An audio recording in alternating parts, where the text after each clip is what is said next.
Sejam bem-vindos a mais uma edição do Roda Viva, um programa que leva um pouco dos Açores ao resto do mundo e traz um pouco do mundo até aos Açores. Piedade de Lalanda, Pedro Gomes, muito obrigado aos dois. Depois da semana passada termos aqui falado da questão da falta de camas no Hospital do Divino Espírito Santo em Ponta Delgada e dos problemas com os cuidados continuados na generalidade do arquipélago dos Açores, eis que o Governo Regional entendeu publicitar uma solução para a questão das listas de colocação de idosos em lares. Chama-se lista de gestão da lista de candidatos e de utentes e de vagas, não é assim? Como uma das soluções para garantir equidade no acesso a toda a população. Pedro Gomes, o que é que se tem para dizer sobre esta lista única de utentes aos diversos lares de idosos da região autónoma dos Açores? A primeira pergunta que me ocorre é esta: para que é que esta coisa serve? Porque, em bom rigor, vamos lá ver, eu não percebo bem qual é o instrumento que falta neste momento à região. Foi uma reação que não faz sentido. Sim, não se percebe bem qual é a utilidade deste instrumento, porque me parece que a região já dispõe desta ferramenta nas suas relações que tem com as IPSS que têm a parte residencial. Mas já é bom esclarecer isso. A região é por si só e o Serviço Regional de Saúde não presta cuidados continuados, contrata as IPSS. Sim, e há uma rede de 230 entidades privadas nos Açores que estão protocoladas com a região, com o Instituto de Segurança Social, para prestarem um conjunto de cuidados alargados, jovens, menos jovens, idosos, e também com uma componente residencial. Isto é, não significa que estas 230 instituições tenham todas elas componente residencial, algumas delas têm, e é notória a falta de capacidade de resposta das IPSS para esta realidade. Até porque nós, nos Açores, temos um índice de envelhecimento muito elevado. Nós temos o índice de envelhecimento, é o número de idosos por cada 100 jovens. Nós temos um índice de 84 nos Açores. E significa que também na população açoriana, idosos com mais de 65 anos, nós temos nos Açores 14%. 14% da população são de idosos, constituída por idosos com mais de 65 anos. Isto é o dado regional. E depois, se decompusermos isto por ilhas, e os dados são do ano passado, são da Pordata, nós verificamos que temos índices de envelhecimento e percentagem de população idosa muito elevada em algumas ilhas. A que escapa a isto sempre é São Miguel, o resto vai piorando nestes números e atingimos aqui valores muito superiores à média regional nas Ilhas do Pico, São Jorge, Graciosa, o que nos dá aqui uma ideia de que nós temos uma estrutura populacional invertida, isto é, a pirâmide populacional está invertida, temos uma população muito envelhecida nas ilhas, que em ilhas mais pequenas, cujo desenvolvimento económico não é igual ao das ilhas maiores. Isto gera um conjunto de problemas, nomeadamente problemas de resposta ao nível social. Ora bem, e quando eu fazia a pergunta no início, que instrumento era este e se este instrumento podia trazer novas ferramentas e novas informações de que o Governo já não dispõe, eu quero me parecer que o Governo já tem toda esta informação, porque a região financia as IPSS, e bem, não se discute uma relação financeira. Contrata camas com as IPSS. Exatamente. Há contratos-programa para financiar um conjunto de atividades sociais que as IPSS prestam aos jovens, aos menos jovens, aos mais idosos. E são financiados pela região. E estes contratos têm regras de cumprimento, regras de avaliação, e são atribuídos, os apoios são atribuídos em função do número de utentes que são auxiliados. A região sabe exatamente quantos utentes estão em cada uma das IPSS, seja nos centros de dia, seja nos ATLs, seja na parte residencial, E sabe também quais são as listas de espera que existem em cada uma destas unidades, até porque quando a admissão é feita, isto obriga a uma comunicação ao Instituto de Segurança Social para efeitos de procedimento administrativo para processar o apoio para aquele novo utente. Nada disto é estranho ao que acontece hoje. Agora, há uma coisa aqui que esta gestão única da lista de utentes não pode ser. Isto não pode ser um método de tratamento de idosos como quem trata uma saca de batatas. E perdoem-me uma expressão, com a sua crueza toda. Porque não se pode colocar utentes fora do seu ambiente familiar, longe das suas famílias, longe das suas realidades sociais, longe dos locais onde viveram. Se a ideia desta lista é organizar a colocação dos utentes fora das suas freguesias, na outra ponta da ilha, longe de tudo, longe de uma realidade que conhecem, longe da família, fazendo com que a família tenha dificuldades em visitá-las, desintegrando-os do seu ambiente onde sempre viveram, eu digo já, sou contra esta lista. Porque isto é ir contra princípios de solidariedade, de acolhimento, que devem presidir, e de dignidade das pessoas, que devem presidir a este tipo de prestação de funções, que são pagas pelo Estado, pagas pela região. Essa lista será uma lista por ilha? Eu não percebi bem se será por ilha. Eu percebi que o modelo está a ser ensaiado na Terceira, que já há outras ilhas, nomeadamente Santa Maria, São Jorge, que aderiram já a esta lógica. São Jorge é capaz de ser mais complicado. Santa Maria e Terceira são ilhas em que tudo está à distância de 10 minutos de tudo, ou de 20 minutos no máximo. Na Terceira não está tudo à distância de 10 minutos. 20 minutos. Mas não se percebe. Eu estou em crer que possa ser uma lista e que possa ser um instrumento de gestão ao nível de ilha. Mas ainda assim tem este problema. Agora, se for um instrumento de gestão ao nível regional, esse então é um instrumento diabólico e é o contrário daquilo que uma política de solidariedade e de dignidade das pessoas deve proporcionar. Já vamos lá. Piedade, faz algum sentido essa lista única? Não faz sentido? Sendo uma lista de ilha, como dizia o Pedro há pouco, faz sentido um idoso da Ribeira Grande ser acamado em Ponta Delgada ou ser internado em Ponta Delgada, ou vice-versa, ou da povoação ser no Nordeste ou do Nordeste na povoação?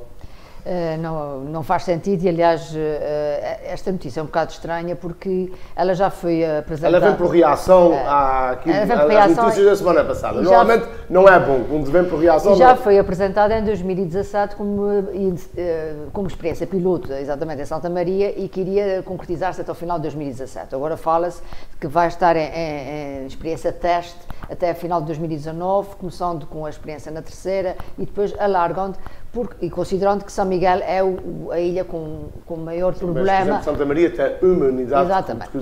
Não tem problema para gerir os candidatos ao lar residencial. E há aqui um aspecto que a notícia não nos traz, que é esta questão que foi dita e bem, dos acordos de cooperação entre o Governo e as IPSS, em particular os lares residenciais, é feita em função de um número de vagas, ou seja, o Governo pode não contratualizar a totalidade das vagas disponíveis numa instituição. O que significa que uma instituição de lar poderá vender, digamos assim, vagas em regime privado. Quando contratualiza, se tem 50 vagas, contratualiza, por exemplo, 35 com o Governo e fica com 15 que pode contratualizar.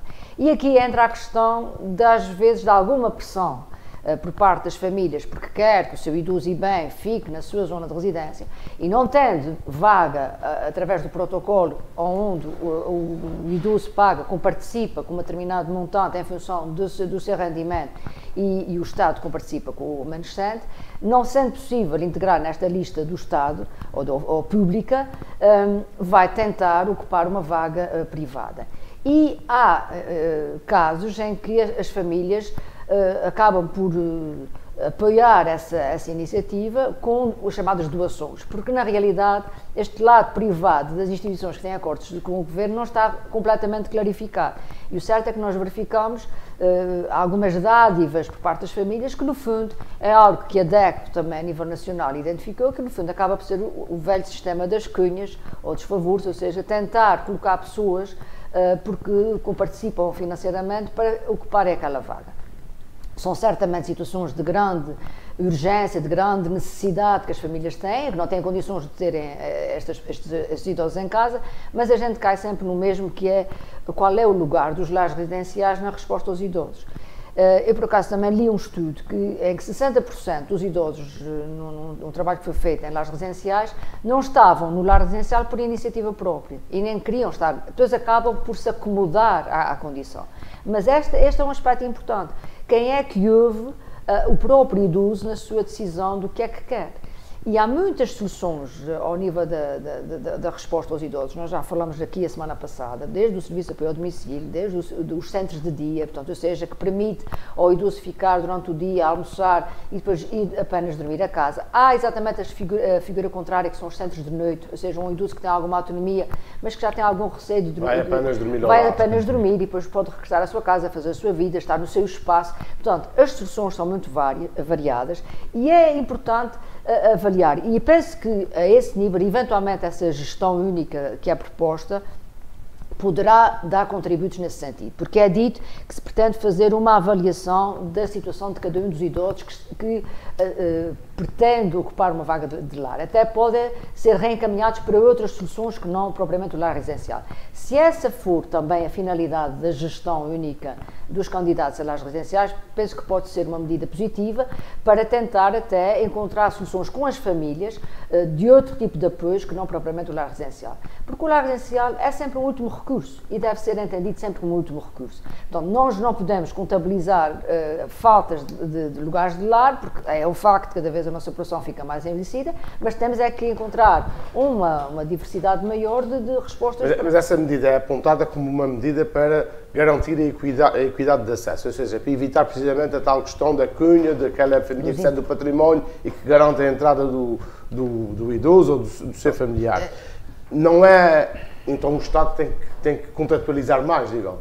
Isso é um facto, mas, por exemplo, a notícia também nos diz que, no caso da Terceira, havia uma lista de espera para os lares, portanto, são 8 unidades residenciais na Terceira, inicialmente de 675 idosos, e que se transformou numa lista de 271 e depois de analisada, ainda trabalhada, ficou em 126. Ou seja, muitas vezes há situações, ou porque já estão à espera há muito tempo, que as pessoas já faleceram, ou as pessoas já encontraram uma outra alternativa, ou as pessoas até realmente repensaram se era o lar a melhor solução. Portanto, há se calhar que olhar para a realidade dos idosos e ver se o volume de vagas a criar é assim tão significativo, ou se não há aqui listas que na prática não correspondem a necessidades reais. Portanto, é por isso que eu digo, não é forçosamente uma falta de vagas, pode até ser uma mau reencaminhamento das pessoas para soluções mais adequadas à sua situação, e eu acho que aí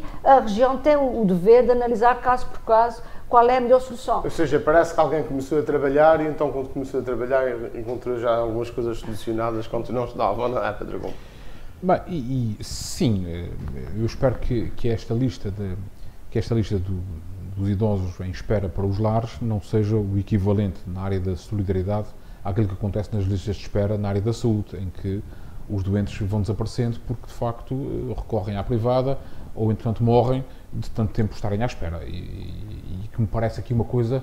Aliás, o número parece-me assim gigantesco. Mas esse caso da Ilha Terceira parece que andavam distraídos, quer dizer, ninguém tinha feito lá passar de 600, de uma lista de espera de 600 pessoas para apenas um sexto, parece-me um número imenso. Parece-me um número imenso. A nível nacional há quem diga que é um ano de espera para entrar no lar, o que numa idade avançada é muito tempo. É muito tempo, é demasiado tempo. Então não se pode ficar um ano à espera. Há aqui um aspecto que é central e que convém também trazermos aqui a este debate, que é este.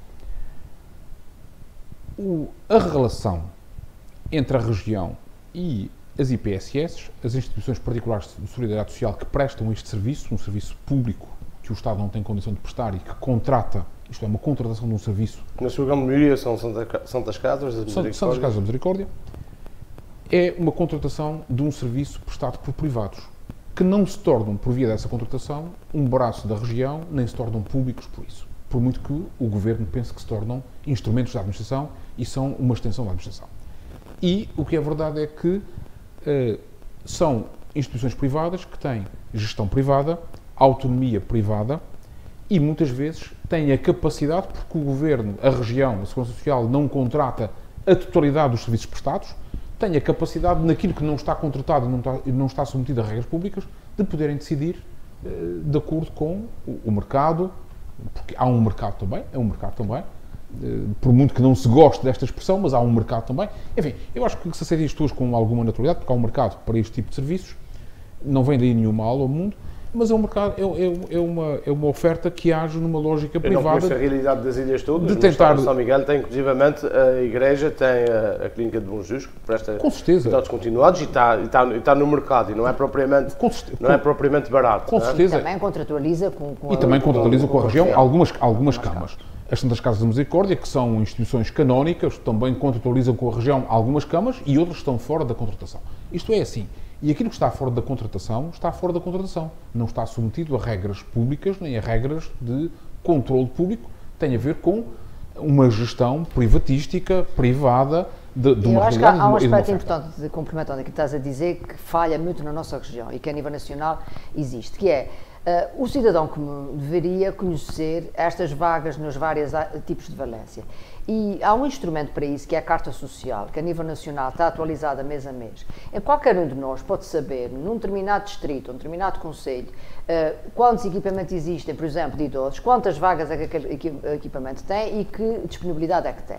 E nós na região não temos este instrumento a nível regional. Temos alguns instrumentos municipais, mas que estão datados, ou seja, que não são atualizados, por exemplo, uns de 2012, 2014. Portanto, esse era o instrumento fundamental que dava a tal transparência que se pretende com esta gestão única. Eu procurei obter, para a preparação deste nosso debate, procurei obter informação mais detalhada sobre o número de lares, quais são os lares que têm estrutura residencial, onde é que estão. Google e isto não aparece. Fui à Segurança Social, pesquisei de uma maneira determinada. Esta informação não está disponível em lado nenhum. Há uma opacidade enorme quanto a esta matéria, na relação que a região tem com estas instituições, que são apoiadas por dinheiros públicos, pelo erário público, e que deviam, de facto, ter esta informação. Aliás, a Segurança Social devia ter esta informação. Tem internamente, não a disponibiliza publicamente. Desde que foi implementado o sistema de pagamento por valor padrão, foi criado, em simultâneo, o chamado Sistema de Informação de Apoio à Decisão Social, ou seja, o SIADES. E esse SIADES é o tal sistema, plataforma, que é carregada pelas instituições. E sempre que, por exemplo, no caso de um lar residencial, morre um utente, ele é abatido, entre aspas, não é? Dessa listagem. É retirada a listagem e entra um novo utente, sabe quem é que lá está. Essa informação é permanentemente atualizada para os... Agora, não se produz um instrumento de outra natureza, mais simples, obviamente, mas que permitiria ao cidadão saber, na minha zona de residência, que equipamentos é que eu tenho, que respostas é que esses equipamentos dão, que disponibilidade é que têm neste momento, porque isto tem que ser realmente atualizado, inclusive até para as creches, ou seja, eu sei que na minha região, na minha zona, tem uma creche que até tem uma vaga. Nós sabemos o que é o sofrimento das famílias, muitas vezes à procura de uma vaga de creche. Portanto, isto é algo que esta nova, aliás, a senhora secretária diz que foi criado um módulo no SIADES para acomodar esta gestão única de utentes. É um bocado estranho este desenvolvimento administrativo, quando realmente já existe uma ferramenta para fazer a gestão das vagas. Eu queria só também aqui acrescentar um aspecto que me parece importante e que é um calcanhar de Aquiles na questão dos idosos nos lares da nossa região, e que tem a ver com o sistema de comparticipação. Nós não podemos nos esquecer que a legislação que está em vigor é de 2003 e que o pagamento de um idoso desde 2003 é 80% do seu rendimento pessoal, incluindo rendas que possa receber de alguma propriedade, tudo o que é considerado rendimento pessoal. E 80%, muitas vezes, da pensão de velhice que um idoso recebe, deixa-lhe 20, 40, 60 euros por mês. Não? Estamos a falar muitas vezes de pensões muito baixas, não é? E portanto ele fica com muito pouco dinheiro. Especialmente os regimes não contributivos, que são muito baixos. E eu acho que este modelo de comparticipação... Eles vão morrendo, não é? Este modelo de comparticipação não é compaginável com o novo modelo de financiamento das IPSS que foi criado em 2012.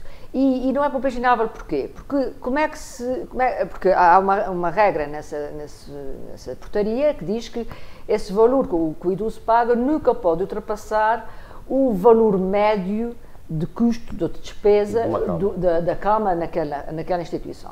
Esse valor médio vai variar em função da presença das pessoas nessa residência. Claro. É evidente que se eu tenho um lar que tem capacidade para 20 e tem lá 10, o custo médio daquela cama vai ser muito mais elevado. Temos custos fixos que não são absorvidos pelo... Para um idoso que tenha 200 e tal euros de pensão, há de ser sempre 80%. Mas estamos a falar, de repente, de um idoso que tenha 1000 e tal euros de pensão, que também queira aceder a um lar residencial. Quer dizer, a sua participação vai ser muito flexível, vai ser em função do valor médio da cama. Portanto, há que repensar, como todas as outras, por exemplo, no caso das creches ou dos ATLs, portanto, há uma condição de recursos, uma tabela que determina qual é o montante que cada família paga por uma criança numa creche, em função dos seus rendimentos. Eu penso que esta regra da condição de recursos tem que ser implementada para os idosos também. Para tornar isso mais justo. Mais justo e para que não se pense que a Segurança Social está a despender fortunas nesta parte, neste segmento do alojamento residencial de idosos na região, em 2018 a região despendeu apenas 9 milhões de euros, 9 milhões e 130 mil euros. Isto é um valor significativo, mas não é um valor exorbitante. Não estamos aqui a falar de dezenas de milhões de euros ou centenas de milhões de euros.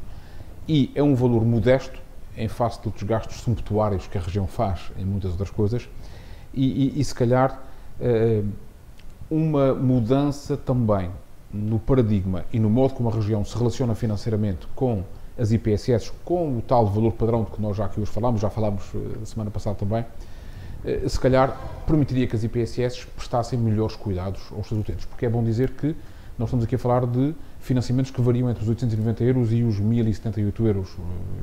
Esta é a oscilação. E o que é verdade é que este valor, parecendo muito, assim, dito desta maneira, verdadeiramente não é muito elevado quando nós temos, de facto, idosos que precisam de cuidados muito esse valor, em princípio, tem que ser ajustado ao grau de dependência do idoso, claro. Ou seja, tem que se fazer uma avaliação e é evidente que essa avaliação tem que ser permanente e periódica, porque a dependência do idoso pode variar rapidamente, de um dia para o outro. E, portanto, mas o valor essa modelação do valor vai ser variada em função da sim, mas não é um valor, e isto tem sido alvo também de um conjunto de reivindicações por parte das IPSS e que me parecem razoáveis e justas, porque estes valores não permitem, de facto, prestar melhores cuidados aos idosos. E o que é verdade é que muitos idosos precisam de cuidados muito exigentes e este valor global não é suficiente para... Chega apenas para os cuidados mínimos. Para os cuidados essenciais. E básicos. Quem também não está contente com os valores que oferece são os enfermeiros, os professores, e está já uma greve marcada, uma segunda greve do pessoal não docente das escolas para os próximos dias 21 e 22 de março. Vamos começar a primavera com as escolas fechadas. Pedro Gomes, no decurso do último semestre, digamos, tivemos uma série grande de greves. O Governo fez o discurso da viragem da página da austeridade, mas parece que tudo ficou na mesma. Esse nível de descontentamento era expectável num ano de eleições, em que temos eleições europeias e eleições legislativas à porta e que os sindicatos aproveitam e bem para pressionar o Governo para tomar decisões que sejam vantajosas para os seus associados. Eu acho que era expectável que este clima de agitação social aumentasse, porque o problema é precisamente um problema de gestão de expectativas. Isto é, o Primeiro-Ministro andou uma legislatura quase inteira, que vai terminar agora, a dizer que a austeridade tinha acabado, que a economia está muito bem, nós somos belíssimos alunos europeus, os números do desempenho orçamental e do Estado e financeiro do Estado são muito bons. A receita fiscal cresceu bastante. A receita fiscal cresceu bastante, sobretudo dos impostos indiretos, que esta foi uma estratégia também do Governo, foi sempre aumentar os impostos indiretos, paulatinamente aumentar os impostos indiretos. Aqueles que não se sentem dia a dia. Sim, aqueles que não se sentem, como se compra uma caixa de fósforos que é mais cara este ano do que era o ano passado, os impostos indiretos aumentaram. E pronto, enfim, precisamos de fósforos, vamos comprando os fósforos, quem diz os fósforos diz o leite, diz os produtos que compramos no supermercado diariamente. É um problema de gestão de expectativas. E quando se faz este discurso, o Primeiro-Ministro faz este discurso, obviamente está a dar um sinal também aos servidores do Estado de que pode melhorar as condições mediante as quais o Estado retribui o trabalho dos seus trabalhadores em funções públicas. Professores, enfermeiros, todos os outros profissionais, guardas prisionais, todos os profissionais em variedíssimos setores de atividade. Que, aliás, o Governo falou em devolver rendimento. Sim, que vieram perdendo dignidade social, porque esta é a questão, vieram perdendo dignificação social ao longo dos anos com a erosão do seu poder de compra. E quando o discurso governamental e do Governo e da maioria à esquerda que o apoia no Parlamento é o de que mudámos a página, enterramos a austeridade, o país sacudiu o Governo PSD-CDS, que só fez mal às pessoas, no dizer deles, e agora estamos num mundo muito melhor, é óbvio que isto cria todas as expectativas, autoriza todas as expectativas e faz com que, neste momento, haja um conjunto de greves anunciadas e de greves já realizadas que ultrapassem muito as greves que ocorreram durante o período de governação do governo PSD-CDS, durante os períodos negros da Troika. Isto é um dos aspectos. Segundo aspecto, que também é relevante para aqui. Nunca como até agora se assistiu a uma degradação tão grande num conjunto de serviços públicos essenciais. Dos hospitais, na área da saúde, à prestação dos transportes ferroviários. Podemos escolher o setor. E porquê? O Governo tem conseguido conter a despesa pública e aproximar-se do desejado déficit zero através de um processo de desinvestimento em áreas essenciais, de redução brutal do investimento público e de enormes cativações orçamentais. Aliás, nos últimos 4 anos, fizeram-se, nos últimos 3 anos e meio, portanto, nesta legislatura, o Governo tem um volume de cativações orçamentais superior ao valor das cativações feitas durante o período da legislatura anterior, durante o Governo PSD-CDS, em Troika. É preciso que se note, em Troika. O que é que são as cativações orçamentais? Para também todos percebermos o que é que estamos a falar. Apesar dos valores estarem inscritos, o valor da receita e da despesa estarem obrigatoriamente inscritos no Orçamento do Estado, não podem ser há um conjunto de despesa que só pode ser autorizada com a autorização expressa do Ministro das Finanças. Isto é que é cativação orçamental. Isto significa que o Ministro das Finanças tem mão de ferro na despesa. E, aumentando o nível das cativações, obviamente diminui artificialmente o Ministro das Finanças tem mão de ferro na despesa e o Primeiro-Ministro de língua de pau na despesa. Sim, se quisermos pôr isso nestes termos, parece-me uma boa ideia. E, pelos vistos, não há língua de sogra, aquela que se usa para fazer os bolos, para rapar o que quer que seja. Bem, o que acontece é que o Governo também tem simultaneamente 2 discursos. O discurso do Primeiro-Ministro, que dá sempre sinais de abertura negocial, e depois aos profissionais que estão a reivindicar aumentos salariais, sejam eles enfermeiros, sejam eles professores, e temos simultaneamente o Ministro das Finanças, Mário Centeno, a dizer que a despesa do Estado não pode ser aumentada. Bem, isto é a quadratura impossível de um círculo que não tem saída, porque não é possível o mesmo Governo estar a iniciar processos de negociação com sindicatos, que querem, obviamente, uma revalorização salarial das suas carreiras, o reconhecimento de categorias profissionais, os professores querem a contagem do tempo de serviço perdido ao longo dos anos, o Governo só está disposto a dar 2 anos, os sindicatos querem os 9 anos, enfim, alguns meses e alguns dias, 8 meses e alguns dias, mas o que é verdade é que o discurso não é unívoco por parte do Governo. E, obviamente, que os sindicatos perante isto ficam, quando estão sentados diante da Ministra da Saúde, os sindicatos de enfermeiros, ou os sindicatos dos professores diante do Ministro da Educação, ficam sem saber qual destes membros do Governo faz que discurso, se o discurso do Primeiro-Ministro ou se o discurso do Ministro das Finanças. Isto também faz com que o clima social se adense, se agrave, e eu creio que vamos assistir nos próximos tempos também, porque também há um ano de eleições, vamos assistir também a um aumento da contestação social aos mais variados níveis. Aquilo que se chama, ou que alguns comentadores consideraram uma cedência do Governo à pressão dos professores, ou da FENPROF, vai criar uma contaminação para as outras atividades e, inclusivamente, algum mal-estar no setor privado, não? Esse é um aspecto, desde logo quando a gente analisa a taxa de sindicalização é muito superior na função pública do que no setor privado. E tem vindo a crescer de uma forma significativa. Esse é um dos fenómenos que eu acho que estas greves também nos devem... Mas não foi só o setor público que fez sacrifícios. Durante os anos da Troika. Toda a gente fez sacrifícios. As pequenas e médias empresas que desapareceram, os pequenos e médios empresários que desapareceram, as famílias que perderam tudo, não vão ser ressarcidas. Não. Claro, e se calhar a estabilidade até do emprego manteve-se mais na função pública do que até na privada. Isso é mais do que evidente. O que eu ia dizer é que parece-me que, nós até já comentamos aqui, que os sindicatos, de alguma forma, têm perdido algum poder negocial neste processo todo.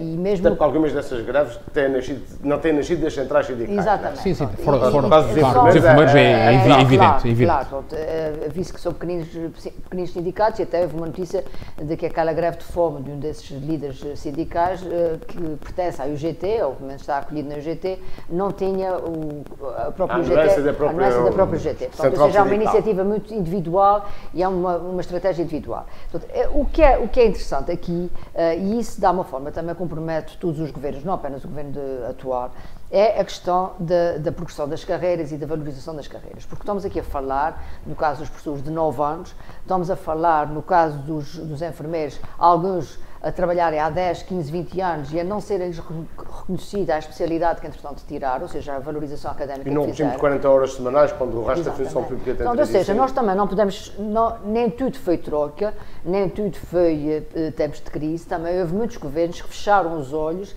a este processo, ou que congelaram, que lhes serviu bem congelar, por uma questão de contenção de despesas, a valorização das carreiras. Isso não é de hoje nem de ontem, isso acontece, por exemplo, no ensino superior, em muitos casos, as pessoas fazem provas de agregação, fazem provas dentro da carreira académica, mas depois não têm acesso, não abrem concursos para que possam efetivar uma alteração salarial desse esforço académico que fizeram. Portanto, há aqui que fazer um trabalho de reconhecimento. Eu penso que estes grupos profissionais querem, sobretudo, serem reconhecidos no serviço que prestam, na responsabilidade que têm, particularmente o caso dos enfermeiros e também dos professores, ou seja, são profissões de grande desgaste do ponto de vista psicológico e que até quando se analisam indicadores de saúde mental, nomeadamente a depressão, são grupos profissionais onde este tipo de patologia está mais presente e, portanto, também tem que se ter isso em linha de conta. Nós não podemos querer exigir e esperar destes profissionais toda a atenção e humanização, por exemplo, no domínio da saúde, e depois não remunerar ou não lhes dar as condições de trabalho adequadas a isso. E esse é o aspecto que penso que deveria estar em cima da mesa. A questão salarial, de compensação e de valorização depois deste mesmo reconhecimento, é algo que é compreensível que um governo que prevê um orçamento para 2019 com determinado montante não tenha capacidade financeira para cobrir mais, aparentemente, do que os tais 2 anos, no caso dos professores, ou até em algumas áreas da enfermagem, mas eventualmente não... Pedro, no caso dos professores, a questão até se torna um pouco mais delicada, porque os professores dos Açores e os professores da Madeira vão ter a contagem integral do seu tempo de serviço. E era aí que eu queria chegar, ou seja, num processo negocial, eu não vejo porque... Os autónomos têm essa autonomia. Sim, mas um governo socialista nos Açores e um governo do governo social-democrata na Madeira. O governo dos Açores, em 2018, teve um acréscimo da receita fiscal na ordem de 50 milhões de euros. Mas, de qualquer forma, alguma largueza para ceder o compromisso das regiões autónomas, nomeadamente no caso dos professores, não é para pagar de imediato o tempo integral de serviço, é para fasear o pagamento em 5 anos ou 6 anos. E é esta cedência que não se ouve no Governo da República, portanto, porque é compreensível que não possam assegurar os 9 anos de uma assentada, mas se podem assegurar 2 anos, podem, no fundo, ir assegurando 2 anos progressivamente. António Costa referiu... As carreiras na administração local, por exemplo, nas autarquias locais, também estão congeladas desde então. Essa questão... E esse é o problema, que é o rastilho que isto pode desencadear. Claro, porque isto pode aqui, porque não é só os professores estão mais visíveis, têm uma maior capacidade de muitos outros grupos e são um grupo profissional que de facto tem sido sacrificado ao longo do tempo. Com certeza. As pessoas foram perdendo poder de compra de forma indiscutível. Isso é indiscutível. Agora, A questão do reconhecimento do tempo de serviço dos professores levanta o problema de todos os outros servidores do Estado, de todos os outros trabalhadores em funções públicas que também tiveram o seu tempo congelado e que naturalmente também se sentem no direito de ver, de algum modo, esse tempo contado, seja faseadamente, seja instantaneamente, mas têm esse direito. E este é um problema mais complexo. Não estamos aqui a falar apenas, quando falamos dos professores, focamos no problema da classe profissional em si, mas, alargando um pouco o olhar, nós vamos ver toda a multidão de funcionários. É provável isso que assusta o governo quando não quer abrir mão em relação aos professores. É porque vem atrás muitos outros grupos profissionais que vão exigir, com certeza, as mesmas medidas. Quem gostou a direito foi o Papa Francisco, numa cimeira sobre a pedofilia, um assunto que tem abalado a instituição ao longo dos últimos anos e que levou inclusivamente hoje Carlos César Pedro Gomes a fazer uma declaração de que alguns membros da Igreja Católica Portuguesa não têm moral para falar da atuação dos políticos quando têm no seu seio problemas tão graves e tão amorais como este. Foi mais uma batata de Carlos César, só a jeito de provocação. Eu creio que o argumento é reversível. Podemos também dizer que os políticos também, se calhar, na classe política, não têm também muito que falar da hierarquia religiosa ou dos simples padres de paróquia da Igreja, porque também no seu seio também tem gente que não tem moral para falar. Portanto, eu creio que o argumento serve para ambos os casos. Agora, e é preciso também dizer que as questões dos abusos sexuais dos menores não ocorrem apenas na Igreja, ocorrem, infelizmente e lamentavelmente, em muitas instituições públicas, privadas, do desporto aos negócios, das artes às atividades intelectuais. Escolhemos a área e, de facto, nós, infelizmente, verificamos que isto tem acontecido. Agora, na Igreja, a questão tornou-se mais visível nos últimos anos. Tem sido... Tornou-se mais visível porque se tenta tratar dela. Tentou-se resolver o problema. Eu acho que ela se tornou mais visível porque a Igreja tentou resolver o problema dentro de casa e fugir à divulgação pública e, de algum modo, abafar estes escândalos e estes problemas. E o Papa Francisco, é preciso reconhecer que o Papa Francisco teve uma atitude muito determinada nesta cimeira inédita em 2000 anos de história, que congregou os presidentes das conferências episcopais, isto é, as estruturas de direção das igrejas em cada um dos países, os dirigentes de institutos religiosos católicos, dirigentes bispos das igrejas orientais, numa cimeira que começa justamente por ouvir vítimas.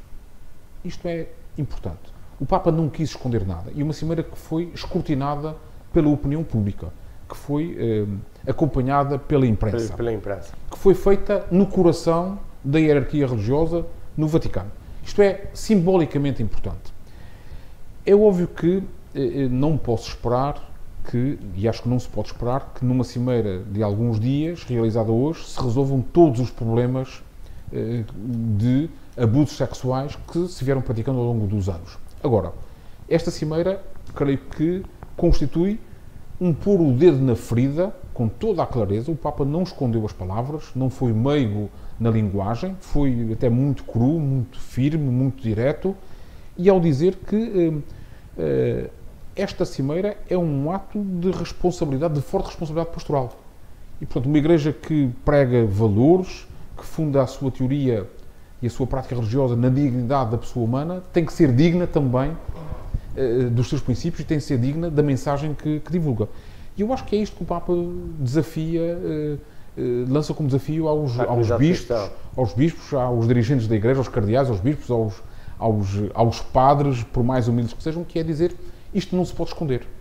E há uma questão aqui que também me parece importante, que é, finalmente, a Igreja assume publicamente que estas questões não podem ser tratadas apenas no seio da Igreja Católica. Isto é, não pode ser apenas a justiça eclesiástica. Tem que ser a justiça civil. Tem que ser a justiça civil. Tem que ser entregues à justiça do Estado para o abrigo das leis penais, quem cometeu um crime de ser punido. Aliás, como está a acontecer neste momento com o Cardeal Pell da Austrália, que era o Ministro da Economia do Vaticano, era o número 3 da hierarquia do Vaticano e que foi imediatamente suspenso das suas funções e neste momento está a ser julgado arriscando uma pena que pode ir até 50 anos de prisão, apesar da proveta idade que ele tem. Mas eu acho que esta cimeira foi muito clara na linguagem, o Papa foi muito firme. Agora, vai depender da atitude que as igrejas de cada país, as igrejas locais, vão tomar. A ideia de criar um guia de conduta para servir aqui de orientação aos procedimentos parece-me interessante, não vai resolver os problemas. Claro. Se não houver aqui uma mudança de mentalidade, se a política do secretismo, de esconder as práticas criminosas de abuso de menores continuar, esta cimeira... Vai depender de patriarcado para patriarcado. E há mesmo mais conservadores do que eu. Claro, e há uns que acham que estas coisas não devem ser divulgadas. Aliás, o Presidente da Conferência Episcopal Alemã foi mais à frente até e dizia, bem, a Igreja deve ser mais transparente e deve divulgar publicamente os casos, a listagem dos casos, e eu acho muito bem, e eu acho que a Igreja tem que fazer isto. Porque só assim é que a Igreja se pode... E o Papa não se nega a isso, desde que estejam condenados, ele diz que esses nomes devem vir para a praça pública. Claro que sim. E, portanto, o Papa assume... Eu acho que o Papa, apesar da idade que tem, é muito mais arrojado na sua atitude pastoral como pastor do que muitos dignitários, altos dignitários das igrejas e muitos responsáveis das igrejas de cada um dos países. Esta não é a primeira pedrada que o Papa Francisco lança para dentro do charco da instituição. Não, e aliás ele usou uma palavra no seu discurso final que ele já tinha usado em outros momentos, que é a questão da monstruosidade que este fenómeno representa para a Igreja. Então eu penso que este Papa... Para a humanidade em geral. Exatamente, e para a humanidade em geral. E há um aspecto fundamental, o Pedro estava a dizer que este fenómeno não é específico, obviamente, da instituição Igreja. Este fenómeno, infelizmente, tem um cenário, um palco privilegiado que é a família. E quando nós analisamos os casos de abuso sexual, são essencialmente de pessoas muito próximas. E esse é o aspecto que choca nestas situações, é porque estamos a falar de uma ruptura de confiança. A criança confia no pai, na mãe, no padrinho, no tio, no padrasto ou na madrasta, e a figura do padre também é uma figura de confiança. Portanto, é uma figura em que o jovem, o adolescente, a criança deposita a sua confiança e as famílias depositam de confiança. E, portanto, aliás, muitos casos, as crianças denunciavam às famílias e as famílias diziam isto não é possível, não se diz essas coisas, isso é feio porque estamos a falar de alguém em quem a comunidade coloca a sua confiança. E é esta perda de confiança que o Papa quer resgatar, ou seja, recuperar a confiança na própria instituição e com isso dar essa abertura. Ele diz no livro que eu os trouxe para apresentar que os padres representam 2% dos pedófilos do mundo inteiro. Portanto, nós estamos a falar, existem 98% de pedófilos que não são padres. E o fato da Igreja colocar esta situação a nu e dar-lhe visibilidade não nos deve fazer esquecer que há muito mais pessoas a quem temos que estar atentos e que aquilo que a Igreja até agora fez, que era deslocalizar o padre que tinha denúncias numa determinada comunidade, mandar para outro, é evidente que está a reproduzir o problema e também não se pode retirar estas pessoas apenas da vida sacerdotal sem lhes dar o devido acompanhamento, porque elas continuam a ter um problema, uma relação desequilibrada com a sexualidade. Eu acho que se há também dimensão histórica nesta cimeira, foi ela ter trazido a público a questão da sexualidade dos consagrados. E isso acho que é um aspecto importante. Eu acredito que, futuramente, acredito no sentido de, acho que a história nos vai dizer mais tarde que é provável que a questão do celibato dos padres e a questão do sacerdócio das mulheres não tardará muito na Igreja Católica, porque este tema da pedofilia veio relembrar que existe aqui uma relação que não está bem resolvida da sexualidade dos sacerdotes e que é uma decisão que tem um tempo histórico, ou seja, a Igreja original, a Igreja... Isto não é dogma. A Igreja de Jesus Cristo era a Igreja dos homens e das mulheres. E até há, inclusive, uma obra sobre as mulheres na Bíblia em que se relembra que a revelação da ressurreição foi feita a uma mulher e não foi feita a um homem. Ou seja, a figura feminina sempre teve na história, simplesmente, a páginas tantas da instituição Igreja foi-lhe vedado o acesso à vida sacerdotal e eu acho que esta questão, que tem sido levantada também por alguns comentadores sobre o assunto, vai ser necessário trabalhar no futuro. Há quem diga que brevemente serão ordenados padres casados e, portanto, que vai ser decidida esta ordenação dos padres casados e é realmente um passo que a Igreja vai ter que dar. Portanto, porque por detrás desta questão da pedofilia está uma má relação com a sexualidade. Portanto, este é um aspecto importante.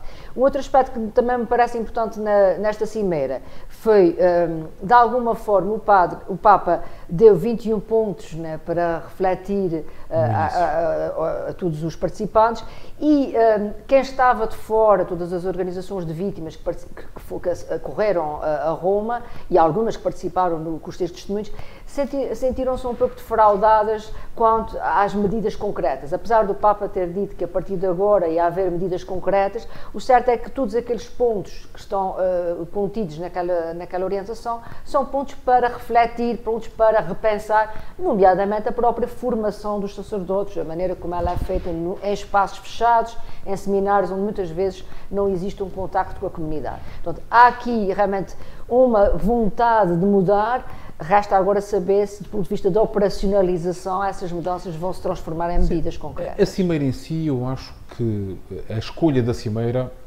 tem também um significado, ela própria, porque o Papa podia ter-se limitado a reunir apenas com os bispos ou com o colégio cardinalício. O Papa quis dar uma dimensão especial, diferente, a esta reflexão. Essa reflexão, sim. E esta reflexão tem uma dimensão de desafio para as igrejas locais, isto é, para as igrejas de cada país, para cada diocese. Até para cada um de nós, não é? Nós. Que é perceber se o Papa faz isto, é porque o Papa está preocupado. E, portanto, nós também temos que nos preocupar e temos que dar respostas àqueles... O Papa disse, não basta pedir perdão. Exato. Não basta pedir perdão. Exato. É preciso fazer mais do que pedir perdão. Porque perdão é insuficiente para aquilo que aconteceu, para a vergonha que aconteceu. E não podemos passar o resto da vida a pedir perdão e a errar permanentemente. E a silenciar a voz dos inocentes. Exatamente, e a silenciar a voz dos inocentes. E agora cabe aqui às conferências episcopais, que é uma enorme responsabilidade, a começar pela Conferência Episcopal Portuguesa, há uma enorme responsabilidade de saber que procedimentos é que vai adotar para atuar face às denúncias dos casos porque também há notícias recentes de que dizem que a Conferência Episcopal Portuguesa ignorou algumas das denúncias que foram. E nós não nos podemos esquecer que se tratam normalmente de crianças e muitas vezes, aliás, vi-se bem isso nessa cimeira, os testemunhos são de pessoas adultas, algumas até bem maduras, que estão a contar episódios da sua infância. Há 30 anos. Jamais esqueceram. Que jamais esqueceram. Claro. Portanto, ou seja, marcou a vida dessas pessoas. Naturalmente. Nós estamos a chegar ao fim, mas ainda temos um tempinho para a Piedade nos apresentar uma sugestão de leitura para essa semana. Exato, já agora que estávamos a falar do Papa Francisco, é um livro que retrata 12 encontros, 12 entrevistas que foram realizadas por um sociólogo francês, Dominique Volton, e que pela primeira vez coloca em livro a opinião do Papa sobre temas muito diversos: a paz, a guerra, a mundialização, a diversidade cultural, o fundamentalismo, a laicidade, inclusive esta questão da pedofilia dentro da Igreja. Portanto, ou seja, é um diálogo que nos revela, inclusive fala da sua própria experiência, da sua história enquanto sacerdote, enquanto Papa, e até fala das mulheres que marcaram a sua vida. Portanto, é um livro que vale a pena ler, é uma entrevista, está entremeada também de textos oficiais, de aberturas de congressos, de abertura de jornadas da juventude, ou seja, é também um livro com documentos que interessa ler, ou para aqueles que se interessam, e como diz o autor, não é só para católicos, interessa a qualquer cidadão. Piedade Lalande, Pedro Gomes, muito obrigado aos dois. Quanto a nós, voltamos para a semana com temas internacionais, nacionais e regionais, com malaçadas, coscorões, rosas do Egito, muito samba. Divirtam-se, sempre com classe e haja saúde. Um bom carnaval.